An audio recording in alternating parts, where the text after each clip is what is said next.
Hello everyone. Myself Dr. Rajapandi from Department of Chemistry, Erode Singundar Engineering College, Erode. Today we are going to see the topic of environmental science.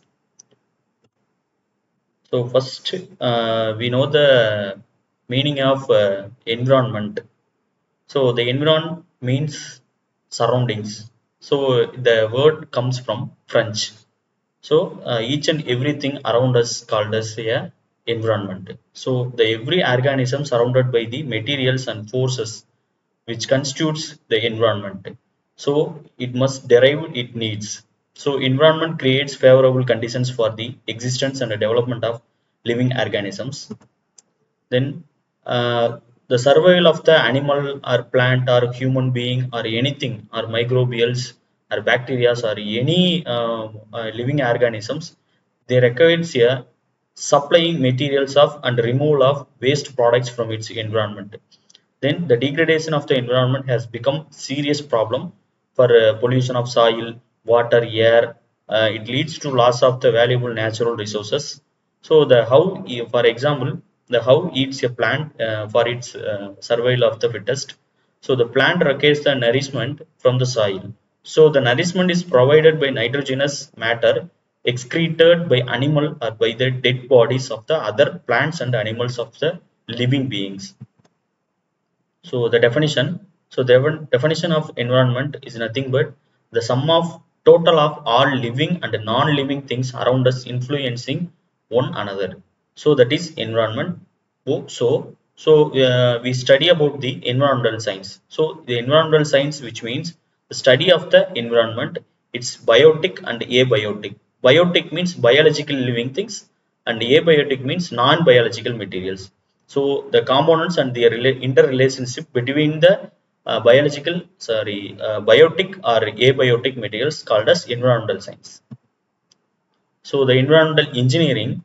So in the application of environment engineering principles to protection and enhancement of the quality of the environment and do the enhancement and protection of the public health and welfare, that is called environmental engineering, and its applications are maybe oriented environmental protection only.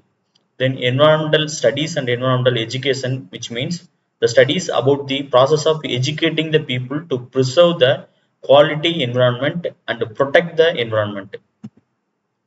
So types of environment. So in this environment divided into two types. So first one is natural environment and the another one is man-made environment. So first, natural environment may characterized by the natural components. So the all biotic living things are called as naturally made up by natural, and abiotic components where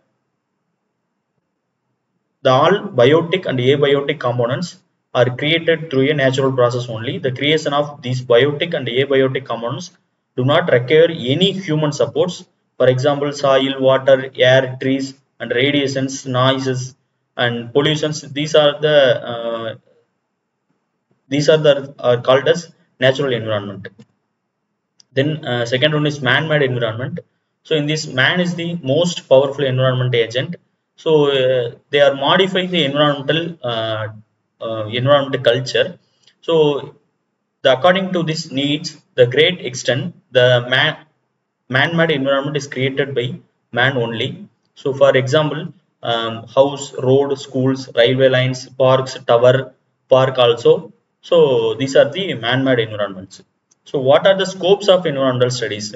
So in this era, so most of the human beings don't know what is the scope of the environmental studies. So it must for all the human beings. So environmental study is an important tool to educate all the human beings to preserving how to protect the environmental quality in this era or future.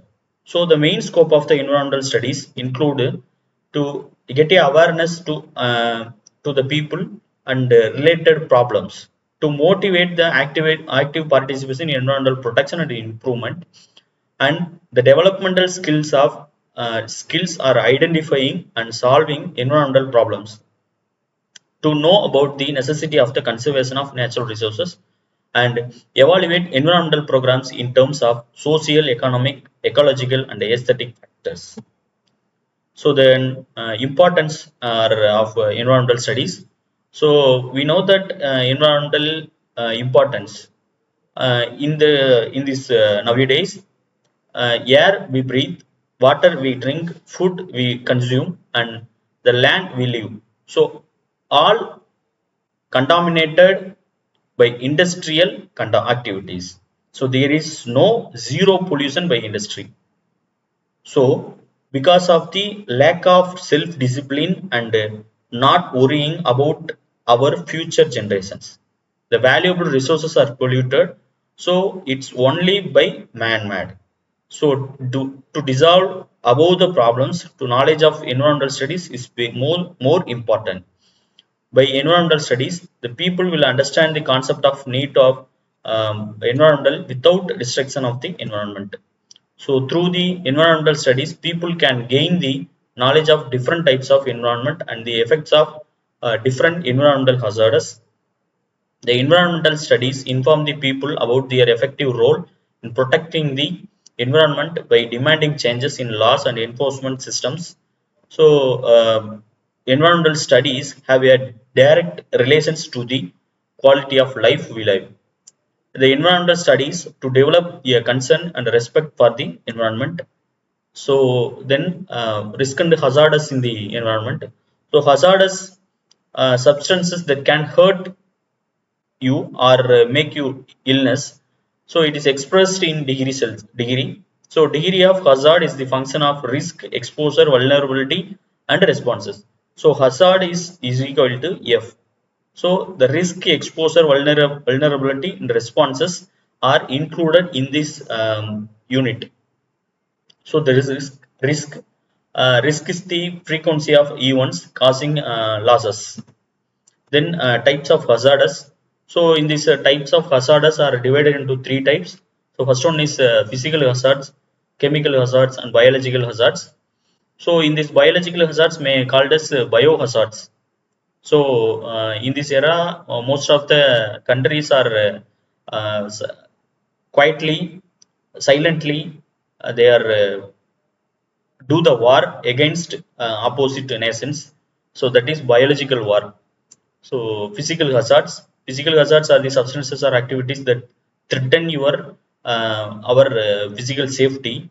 They will be present in most workplaces at one time or another. So they can be detected through your senses or touch or sights. So for example, cold, if we can immerse the cold water, so we can feel the coldness. If we can immerse the hot water, we can sense the heat. So that is the examples. Then some other examples of non-ionizing radiations, noise, ionization, ionizing radiations, so vibrations. So these are the physical hazards. So we can easily to sense these type of hazards. Then physical hazards and their health effects comparison table. So physical hazards like radioactive radiations, UV radiations that may occur. So radioactive radiations affect the cells in the body, and functions of glands and organs suffer from cancer. So global warming, so it increase in temperature causes famine, mortality. So these kind of health effects may affect by the human beings. Then chlorofluorocarbon, we know commonly the chlorofluorocarbon CFC may affect the uh, ozone layer. So it damages the ozone compounds like O3 divided, it converts into O2. So it's the affection of ozone layer, then allows more UV rays to human beings or living things. It causes cancer. Noise, so it's painful and irritable for human beings and human ears. Then chemical hazards. So in these chemical hazards are the systems where chemical accidents like fire, explosions, leakages could occur under certain circumstances. These are generally present when a worker is exposed to any chemical preparations in the workplace in any form. So the chemical hazardous causes illness, skin irritation, breathing problems.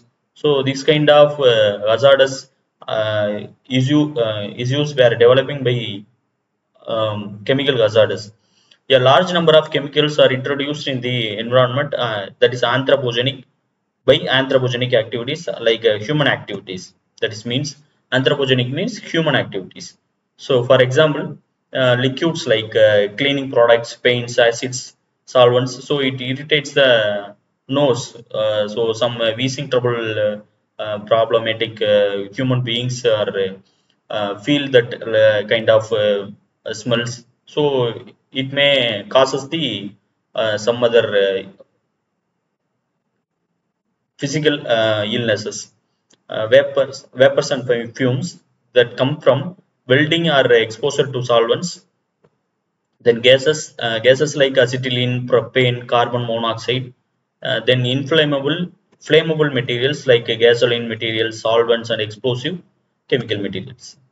Chemical hazards and their health effects. So, in these chemical hazards may affect the health problems. So, the fossil fuel materials of the carbon dioxide, nitrous oxide, sulfur dioxide, and particular matters are affect the human beings like asthma, bronchitis, and other lungs some diseases. Then industrial effluents like toxic materials of the industry effluents may affect the may affect the human beings. So it kill the cells and cause cancer and death. So pesticides like DDT and other chlorinated pesticides may affect the food chains, and heavy metals like mercury, cadmium, lead, fluoride, and nitrates. So it affects the water. It causes the some human illnesses. Biological hazards. Materials in this biological hazard materials were derived from medical treatments of animal or human beings. So so it's very dangerous one. So entry of biological hazards into the body. There are three major routes to enter the body. So through the respiratory system, for we have consumed the air from through the nose. So we can we can easily to inhale the that kind of organisms, microorganisms. So it will affect the human beings. Then transmission through contact with body fluids of the infected, contact with contaminated objects. So these are the three entries or may affect the human beings. Biological hazards and their health effects. So in these biological hazards affect the like bacteria, viruses, parasites may affect the human beings like diseases kind of diarrhea, malaria, parasitic worms, anemia, respiratory diseases, and cholera. And prevention and control measures of hazardous.